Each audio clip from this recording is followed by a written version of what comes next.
Hello guys, welcome to a new video from the channel. This time we check how to transfer home credit Qwarta to Maya. So let's start. So here we find the steps to transfer the credit.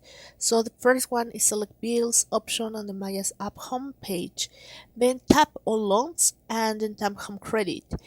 Then input the loan account number, the amount paid and the other details, then tap continue for confirmed payment and wait for the SM's confirmation.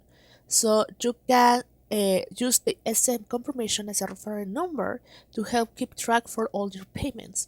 So that is how you can transfer the money to Maya without any problem. As you can see, it's very easy to do it, just following these steps and you can start transferring it. So guys, well, I hope this works for you. Thank you for watching this video. Remember to subscribe and give thumb up to this video.